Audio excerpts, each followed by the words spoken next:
talking about corporate profitability and how we actually, as consumers, have the option of picking and choosing who we give our money to. So I pulled this statistic from the Fed. I pulled this up, corporate profits after taxes. And do you see how this is climbing? Do you see how this corporate thing is climbing? How it's like straight up? It's like it has gone up in like it jumped. It jumped. And so now, what does that mean for us? Well, that means they charged us that much more money. So when we're talking about profits, that means your dollar just funded some CEO's private jet, some lavish trip to France, and all these crazy other things while you're working two jobs and barely getting ahead in life. And these big corporations are killing the economy basically because they're just they're just making the prices higher, and for most people that's not doable anymore. And so what can you actually do about it? And what are they doing about to combat that? Well, what they're doing is they're doing exactly this right here. They are saying that, oh, you don't need college anymore. We can teach you everything at the job, especially with the AI revolution, right? So with AI, you can now have complex tasks made fairly simple and anybody can do it. So as this is my prediction. So as we're going to go into 2030, 2045, AI is just going to get better and better at doing tasks. And I saw this, and I don't know if I talked about this in my last video or one of them before, that I seen AI, ChatGPT, I think it was, talk about quantum computing to AI and what it's learned about quantum computing. And I was like, holy macaroni. When AI can talk about quantum computing and doing all that, where else is it going to come? Like what else? What's next?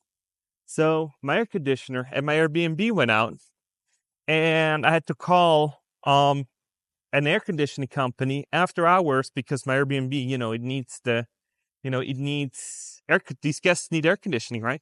So I called it, and this was the most advanced AI tool I've ever heard of. It noticed my name, it noticed my phone number, it said, "Hey Rico, thanks for calling. What's your issue?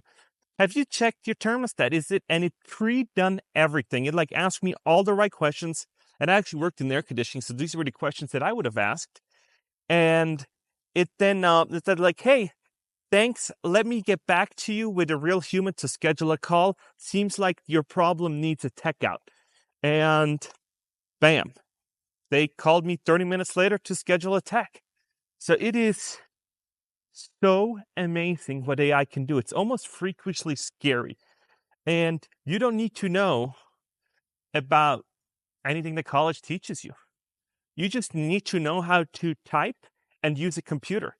And you need to spell. You need to spell and use a computer, and then most tasks will be done. And it's so crazy to see how we're progressing in this, in this world where we can hire an AI to do a task for somebody, and then we just need a human to fact check it. And that is a way how they can increase profitability some more, right? They replace it with artificial intelligence that they pay. And I made a video about that a long time ago, how AI is going to steal your job. And now we're looking at some crazy statistics on profitability, right? So I think we're in huge trouble if news articles like this come out that says 80% of Americans thinks fast food's a luxury. So now I'm like, how is this possible? How is it possible that fast food is a luxury when it used to be catered for cheap food, not the best quality? And they're also innovating with AI, with robots. So they're increasing pricing. They're increasing pricing and eliminating workers. So there's more unemployed people. They're going to make, as I saw in the chart, they're going to make more money. And they're just going to be spreading the wealth among a few, right? So I'm going to say this again. They're going to spread the wealth among themselves, stockholders, big shareholder, and all that. And I say, well, Rico, you can buy stocks, yeah, but it's never going to make a huge difference in my world. So what's better than that? Buy local. Buy from your local mom and pop shop.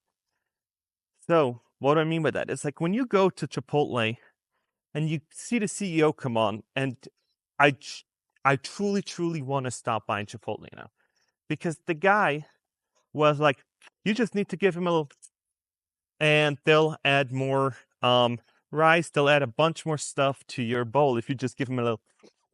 And I was like, you're so out of touch with reality. You're so out of touch with your reality, because the more they save on chicken and rice, the more you make and the more your peers make. So now I'm thinking, okay, what's the solution to that problem? And I think it's small businesses. I do think it's small businesses. If we can get mom and pop shops to actually step up to the plate and take the risk, and that's where immigrants come in so handy, and open up a competitor Chipotle close to it, right? So they're gonna say, we're gonna make up it's like Moe's, Southern Grill, something like it, or a mom and pop store that's going to give Chipotle a run for their money locally, not on a global scale like Chipotle, or when just have Chipotle give it competition, right? So what I mean is that mom and pop shops can outdo them, because you can offer a better price. You don't have the name recognition, but you can make it up in portion size, in better food quality, and with better customer service, right? So now I'm thinking, how is that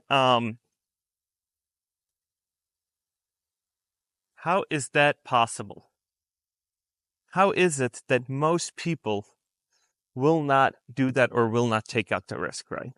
So I had to think a little second there, because taking out the risk of owning your own business can be very, very scary. And I did it. I owned a frozen yogurt shop, and I've actually and it failed miserably, right? So I know the risk that people take. And it's not a slight one, because Chipotle has a huge name recognition, right? And so does when you're going to start a burger joint or a brewery or something like it. You're competing with Goliath, right? So how you can outdo them is you need to be agile, your pricing needs to be on point, and you almost need to have somebody like Keith Lee come and actually take charge and kind of help you promote your small business, so you're gonna make it, right? And I'm starting to shop like that, because I feel like if I can give somebody else, and you guys let me know in the comments if you did that too, but if I can give some money to a local mom and pop shop, the money stays in my community. So what does that mean? That means when I am starting to go to my local pizzeria shop, right? Not Pizza Hut, not Domino's, my local pizza shop. That means that this business owner is going to up their houses, build a new one, maybe just like this. They're going to hire local construction company, and the money stays in my circle. And there is no